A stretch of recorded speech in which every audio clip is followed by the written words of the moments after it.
Now, breaking news, not too long ago, J.J. Watt, it was reported, is signing a 2-year deal. I believe it's worth $31 million with $23 million in guaranteed money. Cha-ching! I'm rich, bitch! He signed a deal with the Arizona Cardinals. And I'm shocked. I'm really freaking shocked. I can't believe it. Nobody expected this as far as to my knowledge. It was reported that he could be maybe signing with the Bills. It was reported that the Browns were front runners. Of course, the Steelers were always a team he would be associated with because he has two brothers who are in the NFL that play for the Steelers. And the Green Bay Packers were also one of those teams. And then probably some other teams in there like the Tennessee Titans. But I don't recall ever hearing the Arizona Cardinals linked to J.J. Watt. When it first got reported he was going to be released, he said, or someone said, a statement was made that one of the priorities, if not the top priority, would be a team that can win a championship. And then a couple weeks later, or sometime maybe in the last, I don't know, 5-6 days, it was reported that he was looking for somewhere in the range of $16 million a year. Now look, I'm happy for Mr. Watt. Good job for the Arizona Cardinals. Apparently, your boy D-Hop was doing some heavy recruiting, or he sent some kind of recruitment message or something about, hey, man, come play with us. It's nice here, blase, blase, whatever the case may be. But I'm a little disappointed in J.J. Watt, to be real with you. I'm going to keep it honest. I ain't going to hold you. I think he sold out. You know what I mean? Like, if you really think about J.J. Watt's career to this point, he's in the league, 10 years now? He doesn't have really anything to show for it except for 3 consecutive MVP awards. I mean, which is nice, and you get a nice, give him his round of applause for that shit. But I mean, at the end of the day, like, I thought it was about rings. I thought it was about winning. You play to win the game, and it looks like he plays to get paid, which is important. But dude, you've already made over $100 million of money from football, and I'm sure he has endorsements and investments outside of the game. I'm sure he's very, very wealthy. He's very well off, and he has enough money in the bank. Now, I'm not, far be it from me to be in another man's pockets, but I'm saying 10 years into the game, bro, you haven't even sniffed. I mean, you barely got a whiff of the playoffs with the Texans. I mean, you just got a little, just a hint of what it might be like, what it smell like. You ain't tasted the playoffs for real, because you can't taste the playoffs till you get your finger in that bitch and you kind of swirl it around a little bit and tastes like success. He don't know what the fuck success really is. I'm sorry, and I'm disappointed, and I think it was a dumb move.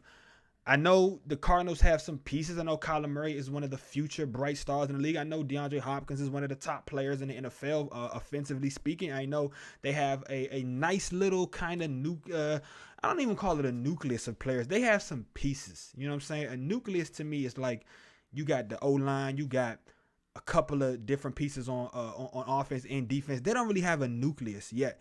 They got here and there, and I'm not sure if he's going to be a guy that can really get them over the hump. I don't know if they were missing a J.J. Watt. I think they probably need more help on the offensive line. They probably need more help at receiver and running back and tight end outside of DeAndre Hopkins, and they probably need more help on the defensive side of the ball in other areas, not on the defensive line. I mean, it can't hurt adding a potentially future Hall of Famer. I can't say that J.J. Watt is a surefire first ballot Hall of Famer. I think there are some people that would definitely put him in the category. He kind of cooled off the last 5 years in his first versus his first 5 years. His last 5 ain't been too hot. Now, he does still command a double team at 27% of the time, which is second highest only to the one and only Zadarius. I've been snubbed for the past 3 years of my career. Smith. Or maybe I should say 2 years of his career since he's been a Packer. But yeah, 2018, 2020, 2021. Yeah. 2019, 2020. Yeah, 2 years, 3 years, give or take. And I honestly don't see the Cardinals like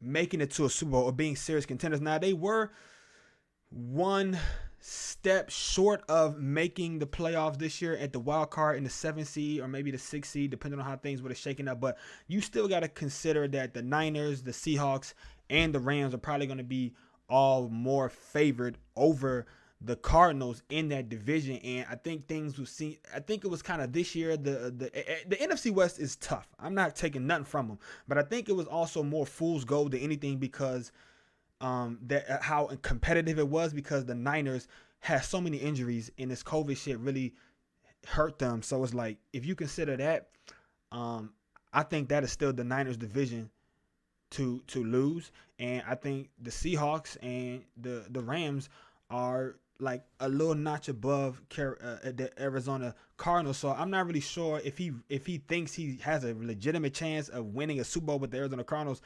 Not so much. And honestly, he deserves to lose, because if you really wanted to win, you would have went to the Packers, or you would have went to the Browns even more than the Cardinals, or you'd have went to the Steelers, bro. Like, or even the Tennessee Titans or the Bills, like anywhere but Arizona. No knock against Arizona, but Arizona's not that team that is a J.J. Watt away from making it deep into the playoffs or making a serious, taking a serious swing at a championship.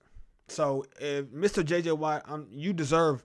I don't think you're gonna win a championship, sir. And to me, you deserve to never ever win a championship in the NFL. You deserve to be a lifelong loser, really, if you ask me, because you made a loser decision, bro. Like, you took the money 10 years in with $100 million in the bank, like, or $100 million bankroll over your career. You took money when you should have been chasing rings. Stop chasing the bag. Is kind of old for you at this point. You need to be chasing legacy and rings, and that's not gonna happen in Arizona. So I think he fucked up, but I mean, I'm sure his pockets and his family and everything will be happy for him. But to me, he made the wrong choice. So let me know what you think in the comments down below. Follow this channel, subscribe, hit the notification bell so you get notified when I drop new shit. And please thumbs up this video if you like it. It's your boy God Chow, first of his name. And this is the What's Packin Sports Show. I just want to say thank you to every single person who supports the channel, supports the stream, supports me everywhere you can. All my social medias, subscribers to the What's Packin Sports Show YouTube page. Also, people who subscribe to Godchild TV on Twitch. That's twitch.tv/GDCHYLDTV. Thank you very, very much. Until next time, ladies and gentlemen, go Pack, go. And remember, the Bears and J.J. Watt still suck. Peace. Puda, you the GOAT, boy.